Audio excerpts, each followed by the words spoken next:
Good day to all of you. So in this video tutorial, you're going to learn how to convert a hexadecimal number to decimal.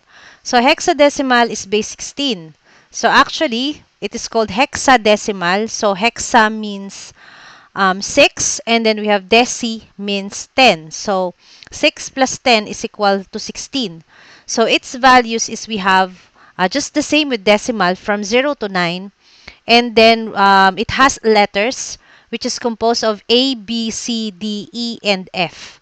And then, of course, we're going to convert it into decimal, our number system. So decimal, which is base 10, has 10 numbers, 10 unique digits, such as from 0, 1, 2, 3, 4, 5, 6, 7, 8, 9. Okay, so let's have an example of a hexadecimal number. So a hexadecimal number is composed of digits from 0 to 9 and letters from A to F. So for this tutorial, so let's have FA3 point B7 base 16. So actually, to have or to recognize a hexadecimal number, you must put base 16. But obviously, for this one, since this has letters, hexadecimal is the only number system that is used by the computer with letters. But we must be used to putting number system which is not decimal, because what if the numbers are digits from 0 to 9?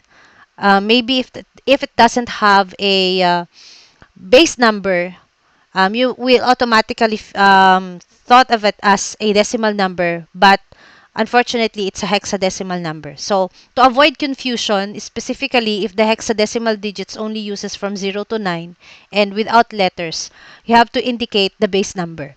So how are we going to convert hexadecimal to decimal? Okay, just the same actually if for binary to decimal. So binary to decimal is we're going to multiply the digits times then its base, which is base 16, and then raise to. Okay, so the first is minus 1, the number of digits. So for this one, so we have just to let's break it down. So we have F times, okay, so our base number for hexadecimal is 16. So we will put 16 raised to 1, 2, 3 minus 1 is we have 2. Okay, and then next is we have A times 16 raised to 1 plus 3 times 16 raised to 0 plus B times 16 raised to negative 1, and then plus 7 times 16 raised to negative 2. Okay. How are we going to proceed the computation? Actually, you can't proceed with the computation because we have letters. Okay, we cannot multiply it if we have this letters. We have the F, A, and B. So we have to convert it with its actual value. So how are we going to get the actual value? So for you to know the actual value, so okay, just to derive, for example, if you don't memorize the values, you can derive the table so that you can use the proper values for the hexadecimal. So let's create somewhat truth table or table with weights. So since hexadecimal in binary, you have 4 digits. So for example, for 16, so 16 divided by 2 is 8. So we have to provide 8 zeros and 8 ones. So 1, 2, 3, 4, 5, 6, 7, 8. So we already have 8 zeros, and let's provide 8 ones. 1, 2, 3, 4, 5, 6, 7, 8. Okay, so this is the first line. Next is, since we have 8 zeros, 8 ones, so 8 divided by 2 is 4. So let's provide 4 zeros and then 4 ones. And then let's repeat it again, 4 zeros, and then 4 ones. Okay, next is 4 divided by 2 is 2. So let's provide 2 zeros, 2 ones. Repeat it again, 2 zeros, 2 ones, 2 zeros, 2 ones, 2 zeros, and 2 ones. And then last but not the least, 2 divided by 2 is 1. So 1 0, 1 1. Then repeat it again. Okay, 0 1, 0 1, 0 1, 0 1, 0 1, 0 1. Okay, so we already have the values, and then let's just put the values here. So we have 0, 1, 2, 3, 4, 5, 6, 7, 8, 9, 10, 11, 12, 13, 14, and 15. So how did we derive these values? Is it correct? So let's put weights on this column. So we have 1, 2, 4, and 8. So example, um, 10 is what?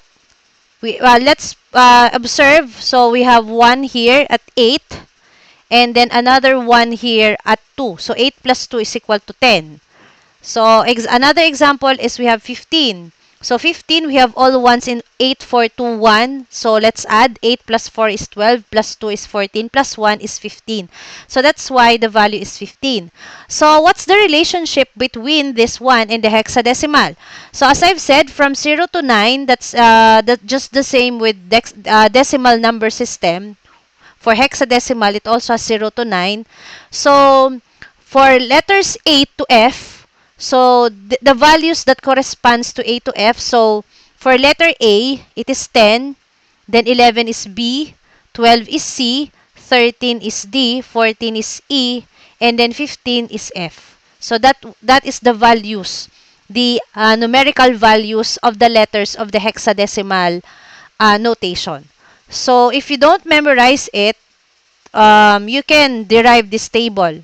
There's no problem with that. So let's go back with our example. So F is what? So F is 15 times, okay, let's just rewrite the letters into its numerical value. Then A is 10 times 16 raised to 1. Then let's copy 3 times 16 raised to 0 plus B is 11. 11 times 16 raised to negative 1 plus 7 times 16 raised to negative 2. So we have, okay, what is 16 raised to 2 or 16 times 16? So 16 times 16 is, if you're not confident, so let's have here 16 times 16. Okay, so we have 36. Okay, 6 times 1 plus 3 is we have 9. And then 1 times 6 is 6. And then 1 times 1, so we have 6. 9 plus 6 is 15. Carry 1, so we have 256. Then since 256 times 15, so we have 6 times 5 is 30. So 0 carry 3. 5 times 5 is 25 plus 3 is we have 28. Okay, 28. 5 times 2 is 10 plus 2 is we have 12. Okay. And then we have 1 times 6 is of course 6. 1 times 5 is 5. And 1 times 2 is 2. So we have 0. 8 plus 6 is 14. Carry 1. 1 plus 2 is 3 plus 5 is we have 8. And then 1 plus 2 is 3. So we have 3,840 plus, we have 10 times 16 raised to 1 is equal to 16. So 10 times 16 is we have 160 plus 3 times 16 raised to 0. So again, any number raised to 0 is equal to 1. So that this will be 1. So 3 times 1 is equal to 3 plus, okay, so we have 11 times 16 raised to negative 1. As you can remember, any variable or any number with a negative exponent, um, we have to convert it into its reciprocal. So we have 16 over, okay, wait. Okay, we have 16 raised to negative 1 is equal to 1 over 16. And then as you can remember, so that is equivalent to 0.0625. But since we have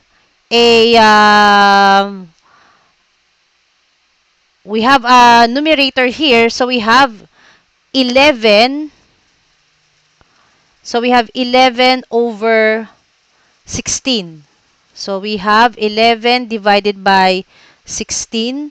So we have, okay, so how many 16 do we have? So let's try 16 times 6, 36. Okay, so we have 96. Let's have just an trial and error. 16 times 7 is we have 42. So we have 7 times 1, so 112. So actually we have 6. So let's just provide 4 places. So 6 times 6, so we have 96. So 110 minus 96 is we have 10 minus 6 is we have 4, and then this will be 0. So 10 minus 1 is equal to 10 minus 9 is equal to 1. So 14. So we have 0, 140. So how many 16 do we have? Okay, let's try 16 times 9. Okay, we have 54. Okay, 9 times 6 is 54. 9 times plus 4 is we have 144. So we have 8. So 8 times 6 is we have, okay, we have 48. Okay, 4. Okay, so we have 128. So 140 minus 128 is equal to 10 minus 8 is equal to 2. And then this will be 3. 3 minus 2 is equal to 1. So, okay. So we have this one. And then next is, okay, 2 more places. Bring down 0. So 120 divided by 16 is we have, okay, we have 7. Okay, 7. 7 times 6 is we have 112. So we have 10 minus 2 is we have 8. So that's why we have 80. So 80 divided by 16. So 16 times 5. Okay, 30. Okay, so this is exact. So 80 is we have 5. 5 times 16 is 80. So 11 over 16 is 0.6875. So let's return to our previous slide. So we have 0.67 66875. Okay. So we have 6875. And then next is we have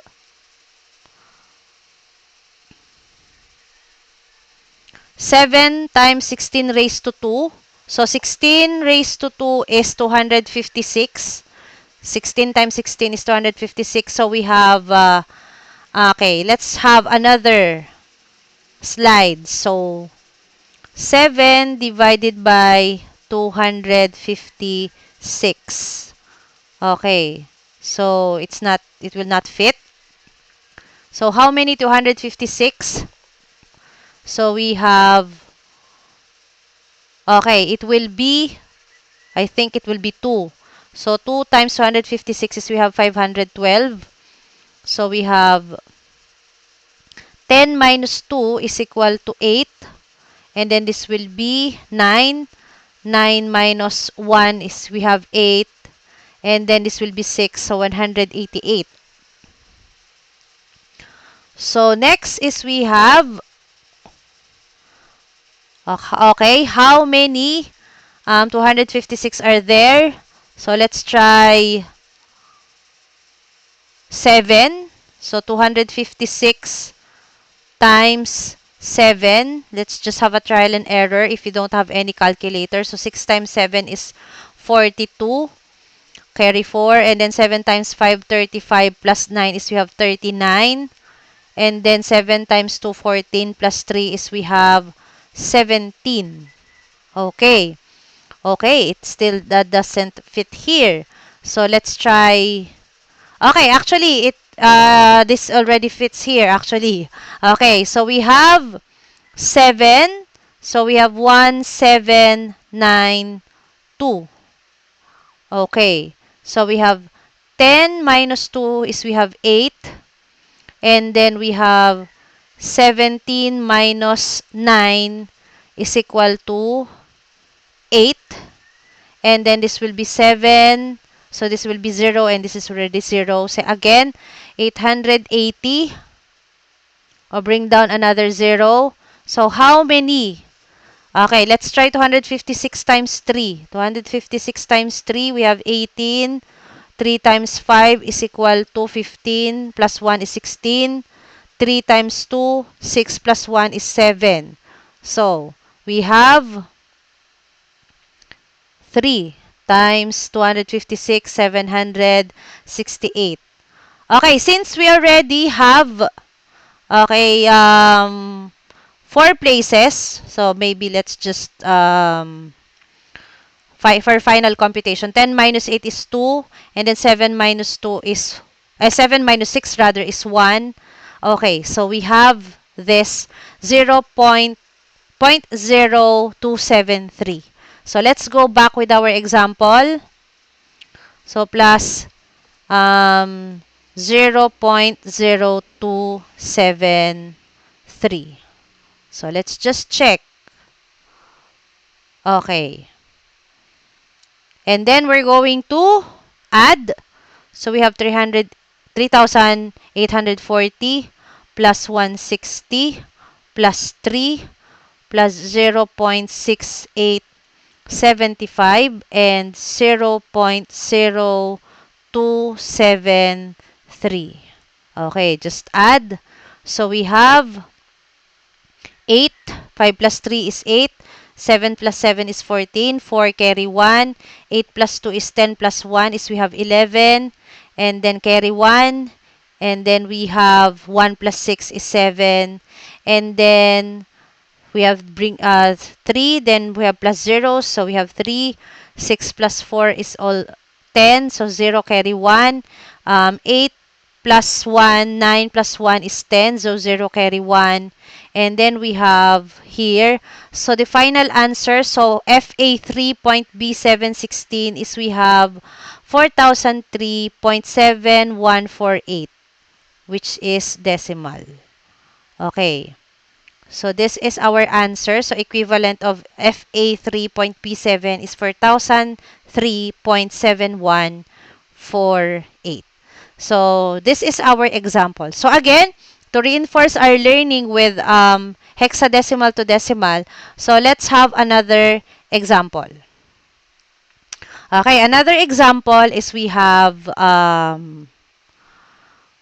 okay, C9B point E F, okay, EF, let's 8 base 16. Okay, wait. Let's just provide 2 places for fraction parts. So it's easier. Okay. Okay, so we have C9B.EF. So, but if you already knew the, okay, so let's just break it down first. C times 16 raised to 2 plus 9 16 raised to 1, and then plus B times 16 raised to 0 plus E times 16 raised to negative 1 plus F times 16 raised to negative 2. So the value of C is 12, plus, or rather, okay, times 256 plus, we have 9, okay, 9 times 16 plus B times, okay, we have 11 times 16 raised to 0 plus E, we have 14 over, actually, that's over 16 plus 15 divided by, or over 256. So, okay, so next is, let's start our computation. So, 256 times 12. So, 6 times 2 is 12. 2 carry 1. 2 times 5 is 10 plus 1 is 11. 2 times 2 is 4 plus 1 is we have 5. And then 1 times 6 is 6. 1 times 5 is 5. 1 times 2 is 2. So, we have 2, 7, okay, 10, carry 1, we have 3,072. Okay, 3,072 plus 16 times 9 is we have 144. Okay, so we have 144 plus any number raised to 0 is 1. So this is 11 plus, how about 14 over 16? So let's divide it here. So 14 divided by 16. Okay, so we have 0. Okay, so we have 8. Okay, so let's remove. It's not 0. My bad. Okay, so 0. So it is 8. So 8 times 16 is 128. So 48. 8 plus 4 is 12. So 140 minus 128. 10 minus 8 is equal to 2. And then 3 minus 2 is equal to 1. So next is 120. So we have 7. Okay, 7 times 16 is 112. So 7 times 6 is 42. Then carry 4. Okay, so we have 8. And then of course, this is exact. So we have 5 times 16 is 80 also. So that's why this 14 over 16 is 0.875. Okay, let's provide another slide for 15 divided by 256. Divided by 256. So we have 150. It still will not fit here. So 1,500. So let's try 256 times 5. So we have 5 times 6 is 30. Okay, so 5 times 5, 25, 26, 27, 28. 28, 5 times 2 is we have 10 plus we have 12. So 1 to 80. Let's just try to check. 256 times 6. So we have 36. 6 times 5, 30 plus 3 is we have 33. 6 times 2 is 12 plus 3 is we have 15. So it really is 5 only. 5 times 256 is we have 1,280. So subtract 0. 10 minus 8 is equal to 2. And then 4 minus 2 is equal to 2. This will be 4. Okay, another. How many? 256 is there in 2,200. So let's try 256 times 9. Okay, 9, 54. 9 times 5 is 45 plus 5 is we have 50. 9 times 2 is 18. 18 plus 5. 18 plus 5 is we have 23. So it doesn't fit here for 9. So let's try 8. So 256 times 8 is we have 48. 8 times 5 is 40 plus 4 is 44. 8 times 2 is 16 plus 4 is we have 20. So we have, okay, we have 8. So we have 2048. So we have 10 minus 8 is equal to 2. 9 minus 4 is equal to 5. And this will become 1. So we have 152. So last one is we have 1520. So it will not, times 6 will not fit because it's 1536. So again, it will be 5. Okay, 5 is we have 1, 2, 80. So we have 0, 12 minus 8 is equal to 4, and then 4 minus 2.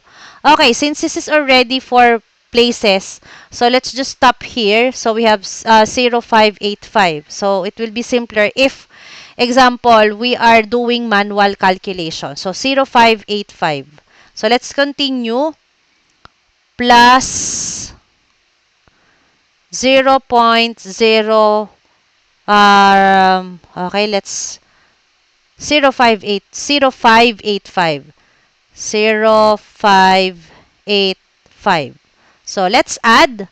So we have 3072 plus 144 plus 11, and we have 0.875, and then we have 0.0585. Okay. And then we have 5. 5 plus 8 is we have 13. 7 plus 5 is 12 plus 1 is we have 13. And then we have 1 plus 8 is we have 9. So we have 2 plus 4, 6 plus 1 is we have 7. 7 plus 4 is 11 plus 1 is we have 12. Carry 1. 1 plus 1 is 2. And then we have here. So again, let's check. 7, 11, 12. Okay, so C9B point EF base 16 is equivalent to 3,227.9335. So I hope that you've learned. This is by means of these two examples, you've learned the conversion from hexadecimal to decimal number system.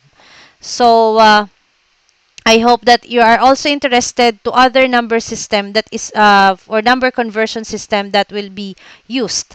This is why we have this lesson, because we have to know how to convert these number systems, because these are the number systems that we are using decimal, and then we have the hexadecimal. The computer is using it for addressing.